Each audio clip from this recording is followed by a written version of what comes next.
noches, comenzamos un nuevo capítulo de Sin Fronteras aquí en TV Ciudad. ¿Cómo le va, Maite Sarasola? Buenas noches, Jano Gabart, ¿cómo está? Muy bien, muy contento y bueno, con un tema grande hoy, ¿eh? Sí, tenemos dos temas, uno principal, que vamos a estar hablando de las potencias y del sistema internacional, y después en el tercer bloque vamos a volver a hablar de Chile porque, bueno, como dijimos, hubo elecciones y los resultados son, bueno, curiosos, ¿qué podemos decir? Podemos decir que son curiosos y que generan una gran incertidumbre, no solamente sí, de cara porque, al 19 de diciembre, ¿no? No solamente porque los candidatos se salen por fuera de las estructuras que han ganado las elecciones en Chile habitualmente, y algunas particularidades, sobre todo en el caso de José Antonio Kast, que ya están sumando adhesiones en la previa del balotaje sin perder el tiempo, así que en esa carrera vamos a estar en estos días. Pero arrancamos con las potencias. Arranquemos con lo de hoy, porque la organización del sistema internacional, tanto en sus estructuras como en sus liderazgos, está cambiando de hemisferio, agregando nuevos actores a la escena mundial de peso. China y Rusia particularmente disputando la hegemonía de los Estados Unidos, pero también se anuncia que otras economías emergentes, incluso latinoamericanas, como México y Brasil,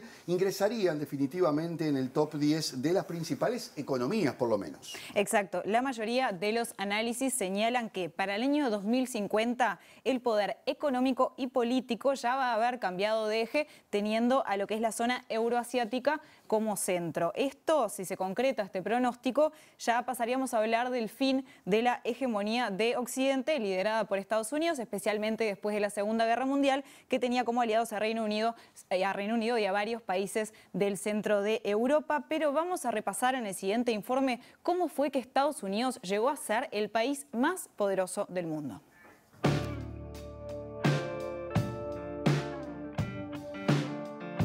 El final de la Segunda Guerra Mundial en septiembre de 1945 terminó de configurar un nuevo orden mundial aún vigente, pero en conflicto. La derrota del nazismo y de Japón sepultó la era de los imperios coloniales y posicionó a Estados Unidos en la cima del poder central. Este ascenso se había potenciado a mediados del siglo XIX, cuando le arrebató la mitad del territorio a México, y continuó con la Guerra Hispanoamericana de 1898, que le dejó como botín las últimas joyas de la corona española en el Caribe y Asia. Con la creación formal de la Organización de Naciones Unidas, un mes después de terminada la Segunda Guerra Mundial, se estructuró la gobernanza mundial con un Consejo de Seguridad de 5 miembros: Estados Unidos, Reino Unido, Francia, Rusia y China. Pero a la primacía política y militar norteamericana le faltaba la económica, que en 1944 se la dieron los acuerdos de Bretton Woods. Fue una cumbre de 44 países en New Hampshire, Estados Unidos, que fijó las bases para una economía interconectada que evitase el colapso posguerra, eliminando además el oro como moneda de referencia a favor del dólar. De esa conferencia, convocada por la ONU como parte de su propia gestación, derivaron el Fondo Monetario Internacional y el Banco Mundial, ambos fundados y con oficinas centrales en Washington. Al mismo tiempo, y también en la capital estadounidense, se crearon otros organismos de carácter político, como la OEA en 1948 para Latinoamérica, o militar, como la OTAN en 1949 para frenar la amenaza de la Unión de Repúblicas Socialistas Soviéticas. Nació así la Guerra Fría, que dividió y enfrentó al mundo entre capitalismo y comunismo hasta 1989. La caída del muro de Berlín primero y la disolución de la URSS en 1991 derrumbaron el mundo bipolar y dejaron en manos de Estados Unidos, ahora sí, la hegemonía militar, económica y política. Pero tanto Rusia, heredera de la URSS, como China, que desde 1949 es gobernada por el Partido Comunista, desarrollaron procesos propios y comunes que 30 años después les permiten disputar el poder en todas las áreas de influencia global, en lo que muchos definen como una nueva Guerra Fría, pero ahora tripolar. Y precisamente el vínculo entre estos dos actores, China y Rusia, se basa en objetivos comunes, pero también tienen sus propios fines, cada uno de ellos. Sin embargo, la relación de amistad entre los presidentes Vladimir Putin y Xi Jinping facilita dejar de lado esas contradicciones para, concentrarse en seguir socavando el poder de los Estados Unidos y profundizar una integración estratégica que se perfila como el eje del próximo orden mundial. Sí, exacto. Y acá hay algo clave, porque el proyecto chino de la nueva ruta de la seda, y por otro otro lado, el dominio ruso del Ártico los convierten en custodios naturales de lo que van a ser las principales rutas comerciales a futuro, desplazando así a las que fueron creadas por los imperios europeos y luego controladas por el poder occidental. En este sentido, la soberanía energética, nuclear, tecnológica, económica y digital que logran China y Rusia como conjunto los pone así en ventaja y arrastran a otras potencias emergentes que en 30 años también van a estar ganando peso. Y precisamente entre esas potencias emergentes podemos nombrar a Irán, a Indonesia, a Turquía, que gravitan en sus fronteras como distintos puntos del eje euroasiático, al que estamos haciendo mención precisamente en este reacomodo. Y es este reacomodo precisamente del tablero geopolítico que abre nuevos escenarios e hipótesis de conflicto entre las tres potencias en disputa para lograr precisamente mejores alianzas para la nueva era que se viene, que genera incertidumbre y que nadie sabe cómo será. Vamos a ver en el siguiente tape cuáles son las hipótesis más probables de conflicto.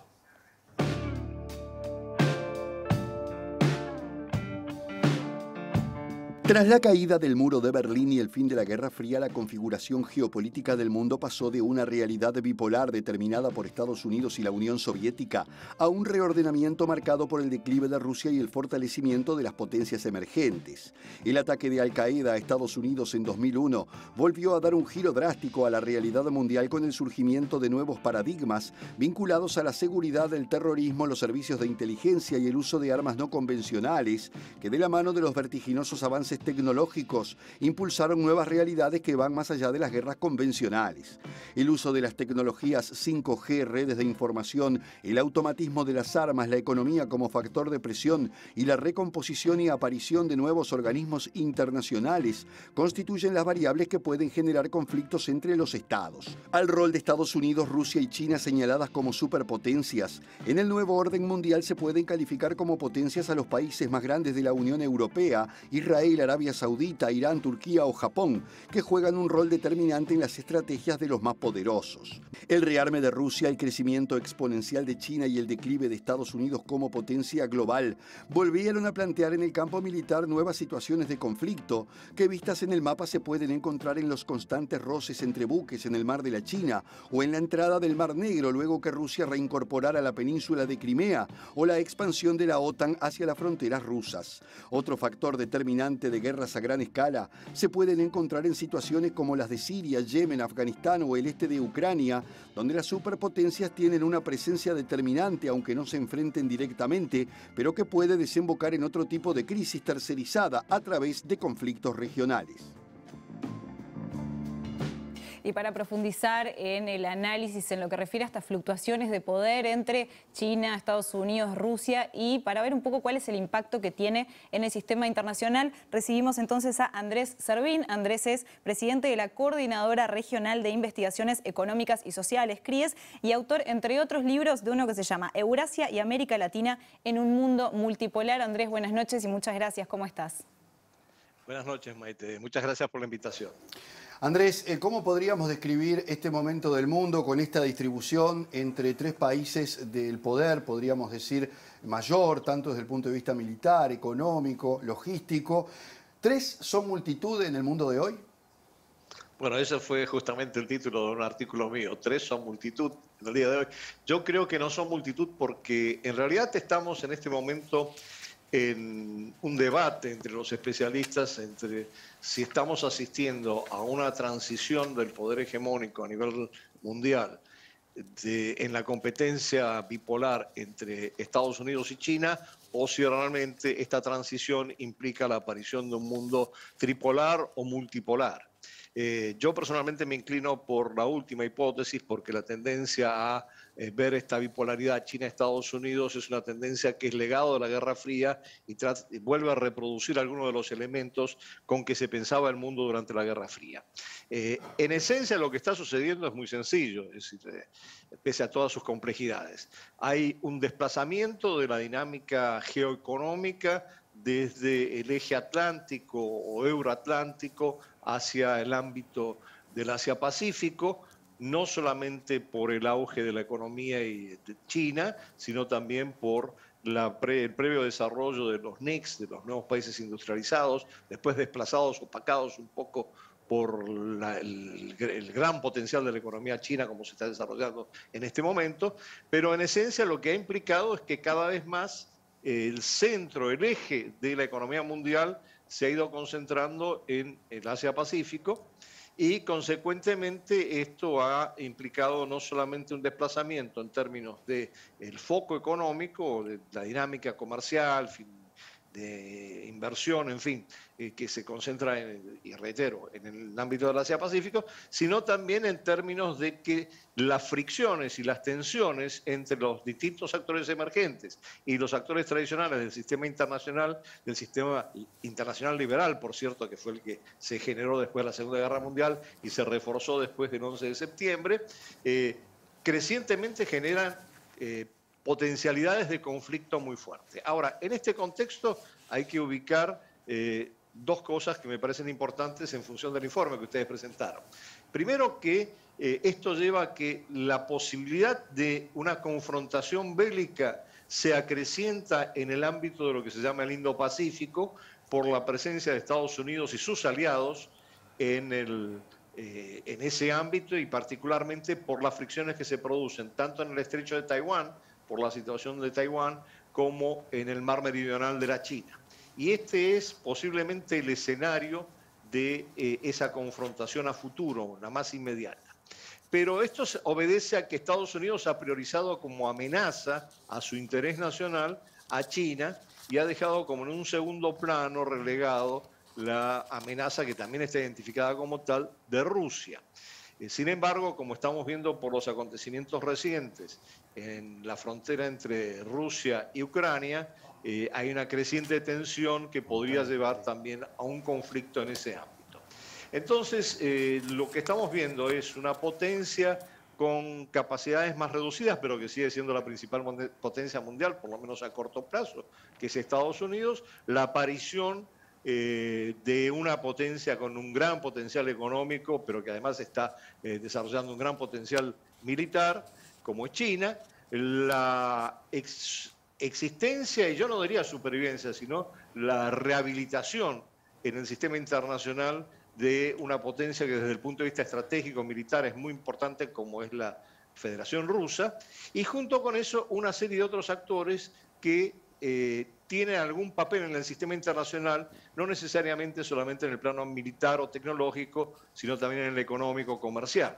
No podemos olvidar que, a pesar de sus ambigüedades en política exterior, la Unión Europea es un actor importante, la India se proyecta también como un competidor muy importante de China a futuro, y junto con ellos, desde luego, Turquía, Irán y otros actores que podríamos analizar más en detalle, pero no sé si me quieren hacer otra pregunta antes de seguir. Sí, sí, hablaba sobre el tema del poder económico y cómo eso está como girando, ¿no? Y en ese sentido te quería preguntar, Joseph Stiglitz, en su libro El malestar en la globalización, habla sobre lo que fue el rescate económico de Rusia en 1998, y no es para centrarnos en eso, pero sí dice algo interesante. Señala, no fueron solo los intereses directos de Wall Street los que influyeron sobre la política, fue la ideología predominante en la comunidad financiera. Entonces, en este sentido te quería preguntar, ¿cuál es el papel entonces de la comunidad financiera cuando hablamos de estas relaciones de poder entre las potencias? Y además, ¿existen entonces actores que participan e influyen en la distribución del poder mundial y que no estamos tomando en cuenta? Porque quizás a veces hablamos de países y qué pasa justamente con el poder financiero y estos otros actores que también están presentes. Yo creo que justamente uno de los errores en las concepciones occidentales de lo que son las relaciones internacionales es limitarlas a las relaciones entre estados y a las organizaciones que representan estados o organizaciones intergubernamentales. Pero hay una serie de actores no gubernamentales, particularmente las corporaciones transnacionales, que tienen un peso decisivo, y esto lo estamos viendo, por ejemplo, en el caso reciente de Facebook o de Amazon, es decir, de estas instancias nuevas con una gran capacidad de presión sobre los gobiernos y desde luego sobre las políticas de los estados. Pero no nos equivoquemos, esto no es un fenómeno exclusivo del mundo occidental, sino que también se presenta con bastante alcance en el caso de China, donde hay corporaciones muy poderosas que se han desarrollado al calor del gobierno, al calor de una política específica del Partido Comunista Chino, pero que también adquieren una creciente influencia. Aquí hay una pugna todavía que no está claramente decidida en el caso de China. En el caso occidental es muy evidente que las corporaciones transnacionales juegan un papel fundamental en el sistema internacional y en cómo se configura desde el punto de vista económico-financiero. Pero yo agregaría otro actor que también se pierde muchas veces de vista. Hay actores no estatales como los grupos terroristas que desde luego amenazan la estabilidad del sistema, pero también hay un actor muy importante como son las organizaciones no gubernamentales de carácter internacional y los movimientos sociales de carácter internacional, con una creciente capacidad de presionar sobre los organismos internacionales en función de agendas muy específicas, sea de defensa del medio ambiente, sea de defensa de los derechos humanos, sea en función de otros temas que no necesariamente son temas prioritarios en las agendas de los estados y mucho menos de las corporaciones internacionales.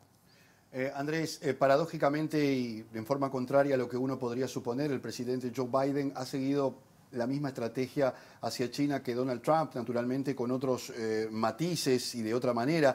De hecho, definió esta puja como el test geopolítico del siglo XXI. ¿Será necesaria una guerra para dirimir esta supremacía en algún momento? Esperemos que no, pero digamos, las tensiones van creciendo. Hay una competencia que aparentemente es de carácter predominantemente comercial y tecnológico.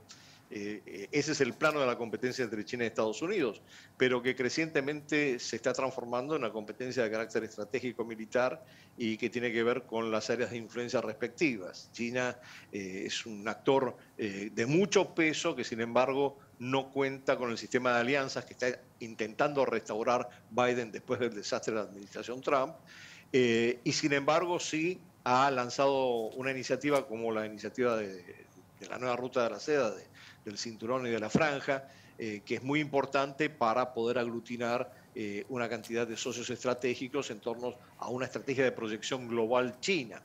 Y aquí es donde empiezan los roces y las fricciones que, insisto, se concentran en el ámbito del Indo-Pacífico, para el cual Estados Unidos tiene una estrategia muy concreta, donde sus aliados principales son la India, Australia y Japón, donde, como ustedes bien saben, hace poco se lanzó este pacto militar con Australia y con Gran Bretaña del AUKUS para la construcción de submarinos con capacidad nuclear. Que generó una crisis importante con Francia, ¿no? Sí, muy grande y además una reticencia por parte de la Unión Europea. Por eso yo digo que está más debilitada la alianza que intenta restaurar Biden en el campo de las relaciones transatlánticas con la Unión Europea, y esto trae a colación toda una discusión acerca de cómo va a seguir existiendo la OTAN y quién la va a estar financiando y si Europa no necesita un ejército propio. Esto es parte de una discusión que tiene que ver con la llamada autonomía estratégica y la brújula estratégica que se está planteando la Unión Europea, pero lo cierto es que en el Indo-Pacífico sí hay una concentración del esfuerzo de Estados Unidos para potenciar sus alianzas estratégicas. Y la iniciativa del Indo-Pacífico, el cuadrilátero de seguridad, o Quad, el AUKUS, son todos elementos que están ahí como ingredientes de esta estrategia. Frente a China, para contrarrestar a China, para contener a China. Lo que pasa es que también a mitad de camino hay otros actores que tienen posiciones relativamente ambiguas. Algunos son parte de esa alianza. Por ejemplo, la Asociación de Estados Asiáticos, del Sudeste Asiático, perdón, la ASEAN, son los que tienen mayor vinculación económica con China. Sienten la amenaza de una China demasiado poderosa, pero están muy vinculados con China. Entonces, tratan, sí, de responder con cierta, digamos, visión positiva a la presencia de Estados Unidos, porque es como un resguardo frente a las amenazas que pueda generar China, pero tampoco quieren comprometerse con la posición estadounidense. Entonces están en esta posición ambigua. Otro actor que es relativamente ambiguo es India. India es una gran economía en crecimiento que va a alcanzar y va a superar posiblemente a la economía china, pero no tiene todavía esa capacidad que tiene China de proyección global, ni ha definido una política exterior de carácter global muy claro. Pero China es aliado de Estados Unidos en el Quad, en la iniciativa del Indo-Pacífico, por eso se llama Indo-Pacífico, por el Océano Índico, pero por otro lado también es un aliado de Rusia con con la cual mantiene un vínculo muy estrecho desde la época de la Unión Soviética, y actualmente el principal proveedor de armamento para la India sigue siendo Rusia. Entonces, todas estas situaciones son muy ambiguas. Hay algunos analistas que hablan justamente por eso de que el sistema internacional está pasando a ser un sistema multiflex, con distintos ámbitos y distintos niveles en donde interactúan de distinta manera distintos actores. Por lo tanto, no es posible pensar un mundo dividido en blanco y negro, como algunos piensan cuando plantean la bipolaridad de nuevo como el eje organizador del sistema internacional.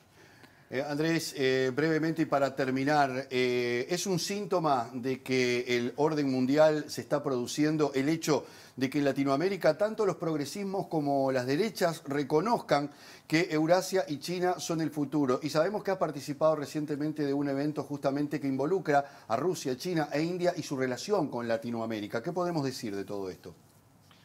Bueno, lo que podemos decir es que en América Latina estamos muy atrasados en la comprensión de lo que está pasando con esta dinámica tan general del mundo, de transformación muy radical.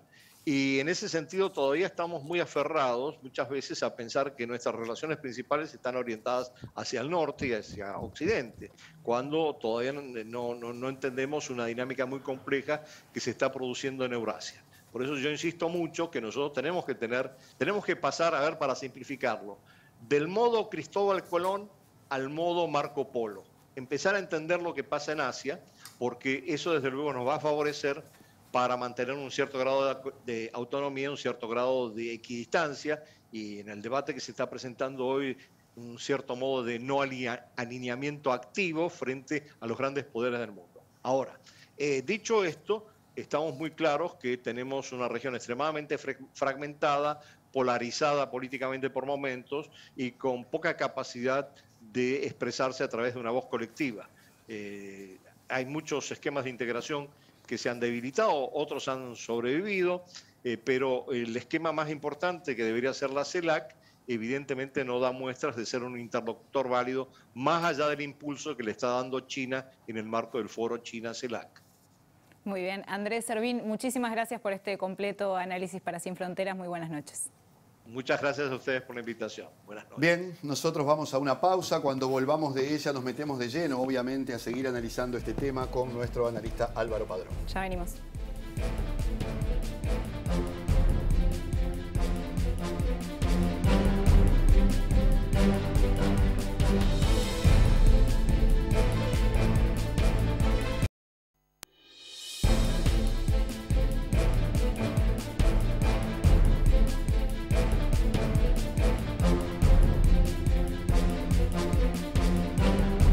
Bloque de Sin Fronteras, y seguimos metiéndonos en esta fluctuación de poderes entre estas potencias y en cómo está afectando esto al sistema internacional y al orden mundial, y por eso recibimos a Álvaro Padrón. Buenas noches. ¿Qué tal? ¿Cómo están?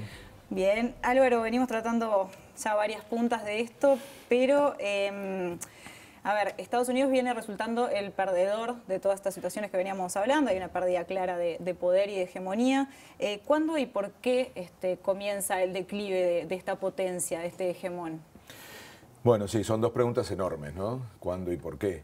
Yo diría tan enorme como el momento en que estamos viviendo, que es difícil a veces dimensionar mientras se vive una cosa tan impresionante. Recién lo decía Andrés en la entrevista, ¿no? A mí me gusta usar siempre una frase de Enrique Iglesias para traer aquí a un uruguayo, ¿no? Él dice, no es una época de cambios, sino un cambio de época. Y cuando uno dice cambio de época, ahí creo que asume la magnitud de lo que está pasando, porque en realidad pasó muy pocas veces en la humanidad que hubo un cambio de época. Pero ya ha pasado, ¿no? Y Andrés usaba una frase que muchos técnicos usan, le llaman a esto transición hegemónica. Y transición, obviamente, por una etapa de cambio, y hegemónica porque lo que está en disputa es la hegemonía, en términos gramscianos, que es cómo se controlan muchos aspectos de las sociedades, y por eso esta imagen de transición hegemónica que a mí me gusta, o como dice Enrique Iglesias, cambio de época, creo que nos demuestra lo profundo de lo que está pasando. Y lo decía también Andrés, es la migración del poder de una región a otra. El desplazamiento de ese poder en sus múltiples dimensiones, Él lo quería hacer un poco más complejo. En general se dice de Occidente a Oriente, más simple todavía, de Estados Unidos a China, y después vemos, como también se planteaba recién, que hay muchas más interrelaciones. No es la primera vez que pasa, y capaz que eso ayuda un poco a comprender que estamos hablando de algo que, de alguna manera, si miramos la historia, podemos encontrar algún registro, ¿no? La última transición hegemónica fue de Inglaterra a Estados Unidos, quizá menos disruptiva que estas que estamos teniendo ahora por múltiples razones. Bueno, la Segunda Guerra Mundial ahí fue clave, ¿no? Exacto.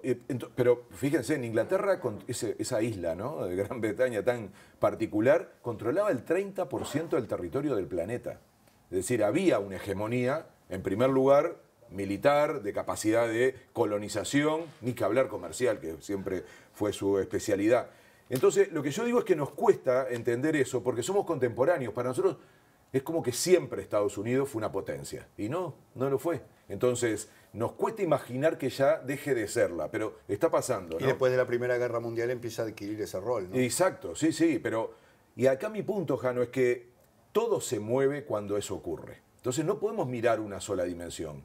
Y ustedes recién le preguntaban sobre una eventual guerra, ¿no? Y a veces se habla mucho del poder económico, comercial de China. Son muchas más las cosas que están en juego. Militar sí, siempre lo fue, aunque creo que cada vez pesa menos. Porque si ustedes observan, de hecho, hoy Estados Unidos sigue siendo hegemónico en términos militares. O sea, es la potencia con más capacidad militar y ya no se apuesta tanto a eso, entre otras cosas porque ya todos llegaron a la conclusión de que se puede volar 20 veces el planeta con las armas que hay hoy. Después viene una más común en la cabeza de la gente, que es la comercial y productiva. Se dice, China es la fábrica del mundo, por hablar de lo productivo, o ya tiene comercio con casi todos los países, en fin. Ahí hay otra hegemonía bastante conquistada. Yo coincido con Andrés que la verdadera disputa, guerra, porque también se usa ese término, es la tecnológica. Claro. Ahí es donde está la pulseada que va a definir quién gana esta transición hegemónica. Pero quiero hablar de una cuarta que se habla muy poco, que es la cultural, la de los valores, porque esa es como la más difícil de conquistar. Y miren que uno quizá no la percibe, pero es la que nos lleva a vestirnos de una manera, a cantar canciones, a usar idiomas. Es decir, para nosotros es muy natural ubicar esa cultura hegemónica norteamericana como parte de nuestra vida. Y no es tan así, eso también puede cambiar. Pero es la más difícil de conquistar, porque si yo comparo, vieron que estamos haciendo como un ranking, ¿no? En cuál va mejor China, cuál va mejor Estados Unidos. En esta a China le falta mucho, más allá de la enorme cantidad de población que tiene. Un chino o un norteamericano quiere ser... ¿Un norteamericano quiere parecerse a un chino o un chino quiere parecerse a un norteamericano para simplificar este asunto de la cultura? Ahí me parece que la hegemonía norteamericana sigue siendo muy potente. De hecho, creo que todos los que visitamos alguna vez Estados Unidos, lo primero que experimentamos es estar, por lo menos de la época nuestra, en dentro de una película. Sí, porque el cine que nos invadía, por decir algo, era el cine de los Estados Unidos. En todo sentido, mirá que, no sé, el símbolo de McDonald's, por decir algo. Entonces, mi punto ahí es que esas dimensiones que se entrecruzan, y me meto un poco en el cuándo, hay un momento también de declive en esta cuestión de valores y de hegemonía cultural, que yo lo ubico en una paradoja que durante mucho tiempo fue la gran bandera de Estados Unidos, que era la libertad, el libre comercio sobre todo, ¿no? Una potencia que le hablaba al mundo desde la apertura, desde la liberalización de todo. Sí, el orden liberal, ¿no? Exacto. Y de golpe aparece un personaje como Trump que genera encierro, proteccionismo, mientras la China comunista hablaba del libre comercio. Esa paradoja rompió los ojos, fue la idea del desorden, ¿no? En vez del orden mundial era el desorden. Yo creo que ahí empieza esta última fase de decadencia de Estados Unidos, que no tiene capaz tanto que ver con la cultura, sino con el relato. Empieza a perder la hegemonía en el relato, empieza a perder una de sus señas de identidad. Entonces, ahí yo ubico un cuándo, pero hay otro que es, ustedes en el informe lo planteaban también, ¿no? Cuando hablaban del final de la Guerra Fría como un gran éxito de Estados Unidos y del mundo unipolar. En ese momento se llegó a decir, se acabaron las ideologías. Sí, el fin de las es el fin de la historia. Entonces, ¿cómo tan rápido empieza a marcarse un declive que yo sí pongo ahí una fecha, que es la crisis del 2008?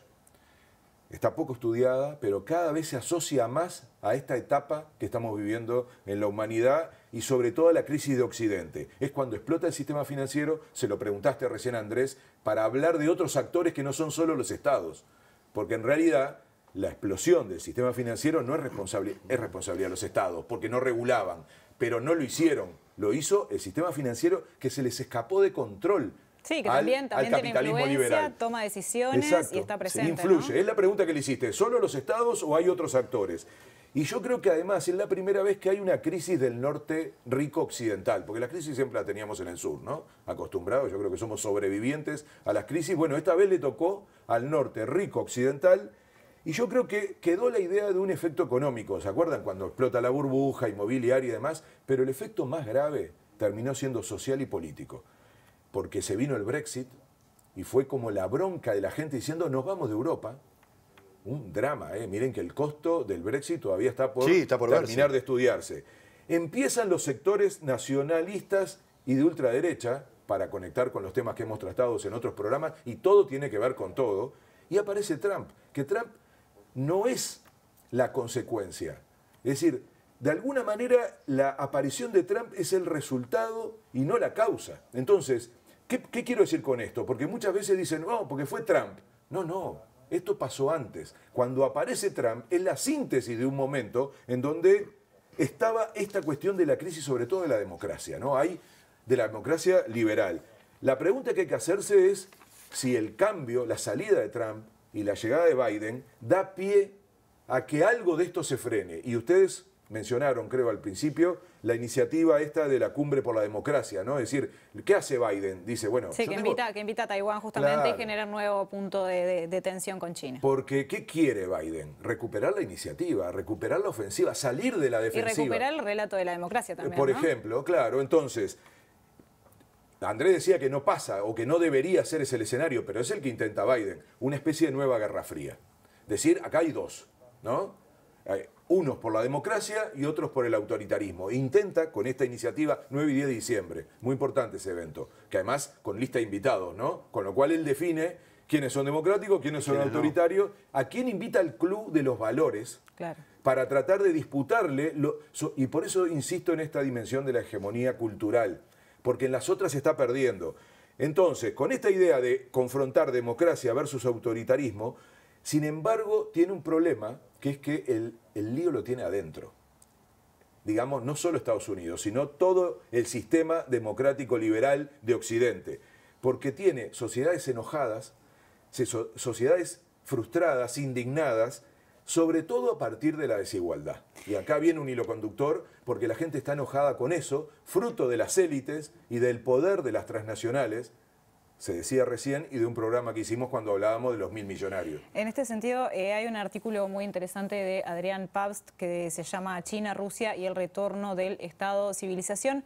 Él dice, 30 años después del colapso del comunismo estatal totalitario, la democracia liberal de mercado está en duda. Tanto Occidente como el resto se están deslizando hacia formas de totalitarismo blando a medida que el fundamentalismo de mercado o el capitalismo de Estado crean concentraciones oligárquicas de poder y de riqueza. Justamente esto es lo que vos estabas diciendo, ¿no? O sea, ¿qué pasa con la democracia cuando está pasando todo esto? Si concentramos el poder y la riqueza en las élites, a fin de cuentas, ¿quién toma las decisiones? Claro, y además la gente se pregunta ¿para qué me sirve la democracia? Si en realidad cada vez hay más desigualdad, más concentración de riqueza, que es un hilo conductor del planeta, no es que no haya plata, está muy mal repartida. Entonces, el malestar, la indignación, la frustración con la democracia es un problema que está dentro de las sociedades democráticas de Occidente. No le pueden echar la culpa a China, por más que hagan ese contrapunto. Y no estoy hablando a favor del sistema chino, estoy diciendo que hay un problema dentro de este sistema que no está resolviendo el tema de la igualdad, que fue la gran promesa para enfrentar al socialismo. Recuerden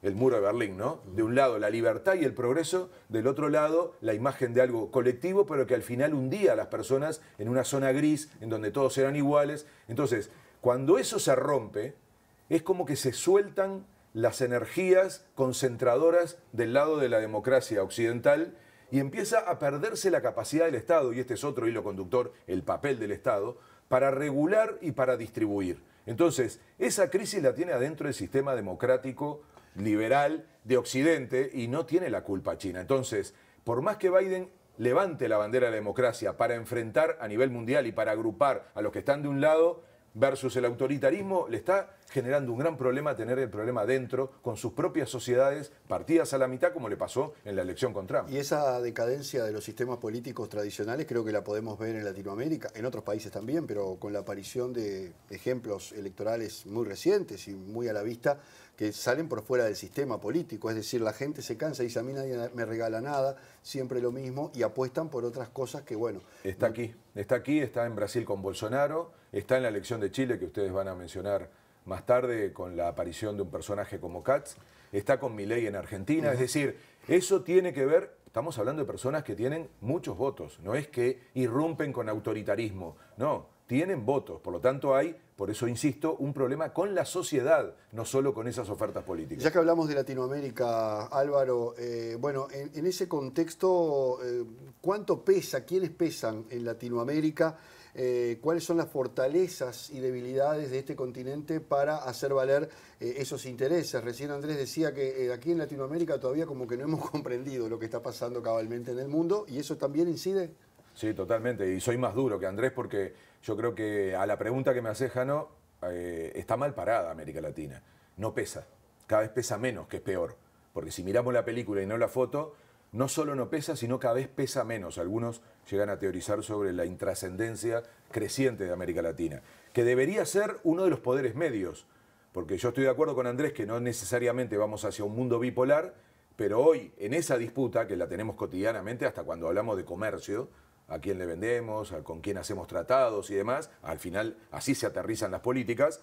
Lo que está claro es que para influir en esos dos grandes poderes o en esas dos grandes vías que hoy hay de la geopolítica, tenés que tener algún peso. Pero no pesa entonces porque no hay alianzas. Bueno, un buen punto es que está dividida. Claro. Más que no tenga alianzas es que está dividida. Y para pesar hay que tener tamaño, hay que tener escala. No está integrada, está dividida, y ese es el gran drama. Depende mucho de las coyunturas políticas del momento también, ¿no? Sí, pero mirá que hemos transitado por varias, y ha ido cambiando y nos cuesta mucho la idea de la integración, que otros hacen. Europa, obviamente, con todo el poder que tienen países gigantescos, vale decir que ya hay canciller en Alemania, ¿no? Que nos había quedado pendiente de nuestro programa cuando hablamos de Alemania, ya está Olaf Scholz como canciller. Entonces, ¿qué ocurre? Aún con países gigantes, se han dado cuenta que si no se unen, no van a poder tener un lugar en ese desorden hacia un nuevo orden internacional. Lo está haciendo África. África en los últimos 10 años ha desarrollado un proceso de integración increíble, y estamos hablando del continente más pobre. Nosotros no somos el más pobre, somos el más desigual, pero estamos muy desintegrados. Hay que hacerse una pregunta que se hace muy poco porque nos molesta a los latinoamericanos. ¿América Latina es una categoría que podemos seguir utilizando de una forma unida? Yo digo que no. ¿Como concepto? Yo digo que no. Por eso, a diferencia de lo que dice Andrés, cuando pone en el centro a la CELAC, yo creo que para algunas cosas la CELAC puede funcionar, pero para esta lógica que yo quiero plantear aquí, no. ¿Por qué? Porque en mi opinión México ya es parte de América del Norte. Y nosotros podremos seguir teniendo la fantasía de una América Latina unida, porque el idioma, porque la cultura, pero claramente desde la creación del NAFTA, del Tratado de Libre Comercio del Norte entre Canadá, Estados Unidos y México, el 94, la relación es imposible de romper, porque el comercio de México depende totalmente de esa relación. Después podrán tener iniciativas políticas con América Latina. Entonces, la categoría que tenemos que trabajar es la de América del Sur. Porque además Biden, una de las cuestiones que está haciendo, es recuperando la relación, ni que hablar con México, pero también con América Central. Si ustedes observan en la estrategia económica que le está armando y de migraciones, que va a ser muy importante, la relación directa, su circuito es ese. Y no mira tanto para América del Sur, y por lo tanto nosotros tendríamos que ser, para que sea viable esa estrategia, tener un límite, o por lo menos la idea de algo que podamos hacer, y eso se llama América del Sur. Por eso era tan importante UNASUR. Por eso es un grave error que, aunque cambien el perfil ideológico de los gobiernos, se desarmen instituciones. Lo que tienen que hacer es usar esa institución con su visión, porque los países no se desarman. Gana un gobierno, cambia las políticas públicas. Un instrumento como la UNASUR no debería haber sido desarmado, entre otras cosas para crear el Grupo de Lima. ¿Se acuerdan que se quejaban de que había mucha ideología en UNASUR, pero terminan haciendo un grupo casi de pura afinidad política, que además se desarmó a una velocidad increíble. En un país que nunca ha terminado un proceso democrático en los últimos 15 años. Pero además con el objetivo casi único de cambiar la situación en Venezuela, que fue un fracaso total. Entonces, tenemos un drama en América Latina de no mirar lejos, de no prender las luces largas. Y para estas cosas que estamos hablando se necesitan luces largas. Por ejemplo, la pandemia. No supimos actuar en conjunto. No tuvimos la más mínima capacidad de hacer algo vinculado a la pandemia en conjunto. Y lo más tremendo es que la pandemia trajo en el mundo una cosa que recién se está discutiendo como teoría, algunos le llaman desglobalización. Y para un programa como nosotros, como el nuestro, tenemos para todo el año que viene de hablar de eso, ¿no? Porque venimos siempre diciendo que hay una globalización. Y ahora se habla de un proceso de desglobalización, pero no para volver al Estado-Nación, sino para volver a una re-regionalización. ¿Por qué? Porque nadie quiere tener muy lejos las soluciones, muy lejos las vacunas, muy lejos las capacidades de responder a problemas de pandemia, muy lejos, no quieren tener muy lejos, por ejemplo, el transporte. ¿Vieron la crisis? Observen la crisis de los contenedores y del transporte mundial. Va a ser un tema clave para la redefinición de esa globalización que parecía intocable y que de golpe hace que cada región quiera protegerse. Europa, lo acaban de decir con el tema militar, está repensando cómo se relaciona con el resto del mundo y cómo garantiza, sobre todo la seguridad alimentaria, los temas de ecología, los temas de salud y los temas de transporte y producción. Entonces, que América Latina no haga eso es un desastre. Álvaro, y en este panorama donde todo se está reordenando, como tú decís, te pido brevedad porque ya estamos cerrando, pero ¿cómo queda para Uruguay? Y bueno, ¿cómo navegar en aguas tan turbulentas, no? Yo diría dos claves. La primera, imposible navegar solos, y la segunda, imposible navegar sin rumbo. En mi opinión, ambas cosas están presentes. Estamos cada vez yendo más hacia la soledad, y claramente no tenemos rumbo, porque que alguien me diga que la orientación de Uruguay, es decir, nos abrimos al mundo, eso no es un rumbo, eso es un eslogan, eso es un dogma, que además se ha demostrado absolutamente ineficaz, es el caso chileno. Apertura unilateral al mundo y eso trae desarrollo. No funcionó. No solo no trae desarrollo, sino que trajo problemas sociales de desigualdad y de estabilidad político y social. No hay derrame, no hay teoría del derrame. No funciona, está comprobado que en ningún lado del mundo ha habido ese derrame, tampoco en Chile, que tenía el paradigma de la apertura. Entonces, la política internacional hoy es central para un país como el nuestro. Entonces, para no estar solos y para tener rumbo, hay que recuperar la idea de región. Por eso es muy peligroso lo que está pasando. Cuidado con la cumbre de diciembre del Mercosur. Cuidado con un Uruguay que se quedó solo al interior del Mercosur, porque quiso hacer un acuerdo con el Brasil de Bolsonaro. Repito, para todo lo que dije terminó acordando con Argentina. Exacto, para lo que dije antes, tanto América Latina, América del Sur, como para esto de Uruguay, la clave va a ser la elección del año que viene de Brasil. Entonces, quedarnos asociados al Brasil actual, que ya vimos, nos soltó la mano muy rápido. Y que se viene un Lula fuerte, ¿no? Sí, por supuesto. Entonces, si no tenemos la capacidad de recuperar un rumbo y de no quedarnos solos, que se llama seguir empujando por el Mercosur, y esa fue una política de Estado en este país, porque el Mercosur nació en el 91, con una votación unánime en el Parlamento uruguayo. Entonces, cuidado con decisiones que son, cuando se toman, son un efecto por décadas. Y yo creo que la peor opción en un mundo tan cambiante como el que acabamos de analizar en el programa, bueno, es una decisión que tiene que pensarse muy bien y que tiene que tomarse de manera democrática, sabiendo que estamos jugando con la vida de las próximas generaciones. Álvaro Padrón, muchas gracias. Y bueno, de este tema creo que lo vamos a tener que seguir tocando varias veces, pero nos despedimos de este tema y nos vamos en el tercer bloque a Chile porque, bueno, van a haber elecciones ahora en diciembre, así que nos metemos con eso. Ya venimos.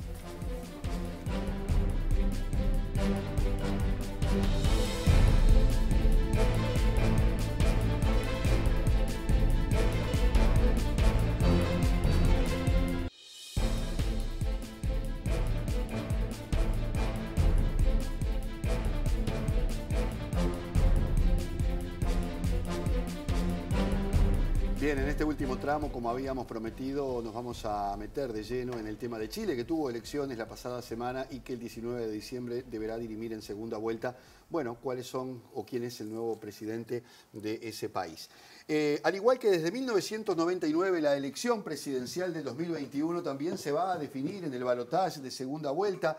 Y otro dato interesante que se pueden ver en estas elecciones, que tienen varias particularidades, es que el ganador de la primera vuelta nunca perdió en el balotaje en Chile. Sí, si llegara a pasar eso, en este caso el ultraderechista José Antonio Kast sería el próximo presidente de Chile a partir de marzo de 2022, al haber superado a Gabriel Boric, el candidato de la Alianza de Izquierda. Esto fue de un 27,9% a 25,8%, fue un margen muy pequeño, pero bueno, de tan atípica en realidad que fue la elección, no es posible sostener de que efectivamente vaya a ser el próximo presidente, porque bueno, se están manejando infinitos escenarios, ¿no? Sí, y tomemos como ejemplo una época que marcó mucho a Chile, porque desde las elecciones legislativas de 1973, 6 meses antes del golpe de Estado contra Salvador Allende, que el Partido Comunista no llegaba al Senado, logró 2 bancas. Los 3 partidos más votados en esta última elección son formaciones nuevas y quedaron en cuarto y quinto lugar las 2 coaliciones que hasta el momento habían gobernado Chile desde el regreso al periodo o al proceso democrático desde 1990. Sí, y uno de los resultados más inesperados fue que el tercer lugar lo obtuvo Franco Parisi. Este candidato de 54 años vive en Estados Unidos y no estuvo en Chile. Fue el único candidato de los 7 que no estuvo en Chile el día de las elecciones. Según una investigación de Canal 13 de Chile, el candidato debe casi $250.000 en pensión alimenticia, por lo que un tribunal de familia emitió una orden que le impediría entonces salir del país en caso de que vuelva. Es una de las razones por las cuales se estipula que no estuvo en Chile el día de las elecciones. Pero bueno, ¿qué va a pasar con sus votantes? No se sabe, porque también son sumamente particulares. Bueno, para entender un poco más todo este proceso, que indudablemente llama mucho la atención por la forma en que se está dando, pero también por la incidencia que tiene Chile, vamos a retomar el contacto como lo hicimos en otra oportunidad aquí con Daniel Grimaldi, doctor en estudios políticos por la Escuela de Estudios Superiores de Ciencias Sociales de Francia, director del área Ideas Políticas, Conflicto y Cambio Social de la Fundación Chile 21. Bienvenido una vez más, Daniel, a Sin Fronteras. Muchas gracias por invitarme, encantado de compartir con ustedes. Daniel, en enero de 2019 escribiste un artículo que se titulaba ¿Cómo parar a la extrema derecha en el mundo occidental? En ese artículo, y te voy a citar, decías: es hora de que en Chile los demócratas abordemos más seriamente este problema y pensemos cómo parar a José Antonio Kast y su reivindicación del pinochetismo duro, que alcanzó un 8% en la última elección presidencial, antes de que sea demasiado tarde. Hablábamos de los últimos resultados de las elecciones en Chile. ¿Es muy tarde entonces? Yo creo que esa pregunta tiene una doble respuesta. Por una parte, es tarde para la derecha de asumir una postura democrática y no subirse al carro de las extremas derechas que crecen como la espuma en el mundo. Ya sabemos que en Europa la principal pesadilla para los partidos demócratas son las extremas derechas xenófobas, que en algunos casos hacen apología de dictaduras, como en el caso de Vox en España. Entonces, sí creo que ya es tarde para que la derecha chilena se desligue de ese pasado autoritario pinochetista. Habían hecho, efectivamente, durante mucho tiempo un trabajo por desligarse de esa imagen. Se dibujaba en cierta medida una cierta derecha liberal, pero que costaba dar prueba de eso. Hubo una fractura también en la Unión Demócrata Independiente, el partido que se funda inspirado en la dictadura de Pinochet en los años 80, y hay una reacción de Kast que se sale de la UDI reivindicando la verdadera derecha, los verdaderos valores. Entonces, creo que es tarde para la derecha y tarde para Chile, porque esa extrema derecha ya está en Chile, ya está instalada, y sobre todo con los resultados de la primera vuelta, José Antonio Kast queda como el líder de la derecha. Es desastroso para ese trabajo de democratización de la derecha chilena tener al líder que representa el pinochetismo duro como su opción presidencial en la segunda vuelta. La otra parte de esta pregunta, o la otra respuesta, es que si es que es demasiado tarde para derrotar esa opción, yo creo que no. Todavía hay margen para que las fuerzas democráticas se unan. Los resultados electorales de la primera vuelta mostraron claramente que la opción rechazo del plebiscito de abril se concentró fuertemente en José Antonio Kast, logrando muy poca votación por sobre ese piso que logró el rechazo en el plebiscito, perdón, del año pasado. Y por otra parte, los votos del apruebo están disgregados en todos los demás candidatos. Entonces, lo que debiera ser la candidatura de Boric, si es que desea gobernar Chile, es intentar juntar a las fuerzas democráticas, juntar a las fuerzas que aprobaron una transformación de Chile mediante las instituciones, mediante una convención constituyente, que quieren cambios en paz, que quieren cambios graduales, que quieren cambios dentro de la institucionalidad. Hay margen para eso, pero también aquí debiera haber un rediseño de la estrategia, si es que eso es efectivamente lo que se quiere hacer.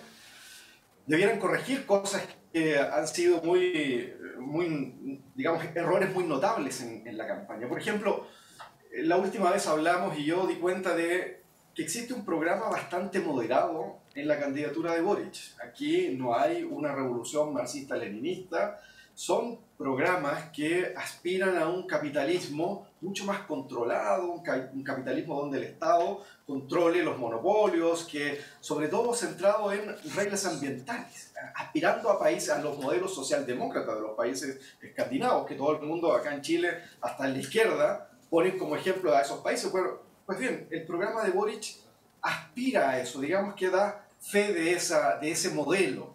Lo que pasa es que hay una incongruencia entre ese programa y una retórica de campaña que está, a mi juicio, demasiado radicalizada. Esa incongruencia es la que hace a algunos electores que votaron por el apruebo, que quisieron pasar a una nueva etapa en Chile, si es que efectivamente este candidato, que presenta un programa moderado, tiene por otra parte una campaña con un lenguaje radical, con un lenguaje además demasiado concentrado en temas que decimos en las ciencias sociales postmodernos, una cultura demasiado urbana, que no representa al campo, que no representa los valores tradicionales, que no representa necesariamente a los problemas de las provincias. Daniel, en este contexto y con este panorama, en la elección, una vez que se produjo la primera vuelta, la derecha se agrupó rápidamente detrás de Kast, sin ambajes. Por otro lado, sí hubo dudas. Por ejemplo, el Partido Socialista, la misma noche en que ganaba Kast, decía que iba a apoyar sin ningún tipo de exclusiones a Boric, pero sin embargo la candidata Yasna Proboste puso un poco en duda ese apoyo. ¿Cuál es el panorama de alianzas que enfrenta Boric para, como decís tú, ponerle freno a la embestida de José Antonio Kast y todos los que se agruparon detrás de él? Yo creo que en verdad no hay duda en la mayor parte de los partidos, sobre todo los que constituyeron la antigua ex nueva mayoría y más atrás la Concertación, Partido Socialista, Democracia Cristiana, Partido por la Democracia. No hay duda en que la candidatura de Boric es la que lograría mantener cierta estabilidad de la democracia en Chile y no tener regresiones al pasado. Ahora, lo demás es estratégico, que en qué momento conviene hacerlo, si invitamos al candidato a que venga a explicar a la Junta de la Democracia Cristiana su plan de gobierno. Esas son jugadas, son movidas que tienen los candidatos para saber cómo se posicionan. Pero lo que yo veo es que hay una voluntad de aliarse y hay efectivamente algunos socios de la coalición de Boric que podrían estar poniendo algunos problemas para que la coalición fuese más grande. Me refiero particularmente al Partido Comunista, que podría verse aquí en una, digamos que actualmente es un socio mayoritario de esta alianza que tiene Gabriel Boric de Apruebo Dignidad, y es primera vez que el Partido Comunista en muchos años pasa a ser socio mayoritario de una coalición de gobierno. En el último gobierno de Michelle Bachelet estuvieron también los comunistas, pero estaban diluidos en un conjunto de otros partidos que tenían mayor influencia. Hoy, si es que se suman los demás partidos, podría verse rebarajada esa estructura de poder al interior de la coalición que pretende formar Gabriel Boric. Y ahí yo creo que el Partido Comunista tiene que hacer una autocrítica, un examen. Han existido muchos errores en la campaña de parte de ese sector que han afectado a la credibilidad de un un programa moderado, digamos. Pero ese en fondo es la retórica. Si uno comprende las medidas, incluso que propone el Partido Comunista, son medidas de centro. Eso es lo que parece que Chile ha estado gobernado por tanto tiempo con ideas inspiradas en el neoliberalismo, que programas centristas parecen hoy de extrema izquierda. Claro. Daniel, hablabas de las alianzas, pero otro factor también a tener en cuenta es que el voto en Chile no es obligatorio. En caso de que más personas vayan a este balotaje, que más personas se animen a acercarse a las urnas, ¿se puede prever ya a quién favorecería esto o también es un panorama de total incertidumbre? Es difícil poder establecer un pronóstico en el Chile actual y las encuestas han mostrado que se han equivocado. Hay pocas probabilidades de predecir por lo siguiente, porque no son elecciones demasiado comparables. Primero, que existe un nuevo sistema electoral desde hace algún tiempo. No hay elecciones comparables al apruebo, a la convención constituyente. Tenemos una pandemia. Digamos, estamos en factores poco predecibles, con candidaturas poco predecibles. Sí, el candidato más fuerte de la oposición era hasta hace unos meses Daniel Jadot, el candidato del Partido Comunista, y nadie se esperaba que Boric apareciera. Nadie esperaba que José Antonio Kast fuera el que iba a liderar a esa derecha que estaba en plan de modernización, de democratización. Entonces es muy poco predecible. Por otra parte, yo, sin ser experto electoral, soy más bien un profesor de teoría política, lo que he visto de los estudios electorales es que son distintos electores los que participan en una elección y en otra. Aún es bajo el nivel de participación en Chile, es voto voluntario, ahí podríamos hablar de la conveniencia de un voto obligatorio o no. Pero lo que está sucediendo en Chile, según algunos estudios electorales, es que hay mesas que participan selectivamente en alguna elección porque les interesa más y en otras otro. Los que votaron en la elección de la constituyente fueron, en apariencia, hasta lo que indican ciertos estudios, ciertos análisis, serían diferentes a los que están participando ahora. Tal vez en una segunda vuelta lograrían atraerse con mayor fuerza y lograría establecerse un escenario más parecido al apruebo y al rechazo. Pero no es seguro porque es muy incierta el panorama electoral en Chile. Muy bien. Los candidatos también no han dado palos muy certeros, ¿eh? Están todos un poco desorientados. Habrá que esperar entonces, Daniel Grimaldi, la jornada del 19 de diciembre para ver si en definitiva se confirma esto o hay alguna modificación drástica de esta realidad aparente que tenemos en lo previo. El doctor Daniel Grimaldi, director del área de Ideas Políticas, Conflicto y Cambio Social de la Fundación Chile 21, gracias por acompañarnos una vez más e ilustrarnos de estos temas. Muchas gracias a ustedes. Hasta pronto. Hasta pronto. Bueno, nosotros nos vamos despidiendo, pero antes les quería dejar una invitación porque el 1, 2 y 3 de diciembre se va a estar llevando a cabo el 5º Congreso de Historia Intelectual de América Latina, un estado del campo, que tiene a más de 100 ponentes invitados de diferentes países como Colombia, México, Brasil, Argentina, hay muchísimos uruguayos. Tienen ejes temáticos muy interesantes, van a hablar de derechas, de izquierdas, de género, de historia de las ciencias, memorias de guerra y revolución. Es realmente fascinante todo lo que van a hacer y esto se va a llevar a cabo en el aulario del área social y artística de la UDELAR, que está ubicado en Gonzalo Ramírez, 1915. Si quieren saber más de esto, ponen en Google Archivo General de la UDELAR y ahí van a encontrar la grilla que está muy buena. Le gano de mano y anuncio lo que vamos a tener el próximo domingo aquí en Sin Fronteras. Dígalo usted. Migraciones. Muy bien. Bueno, nos despedimos entonces. Buena semana.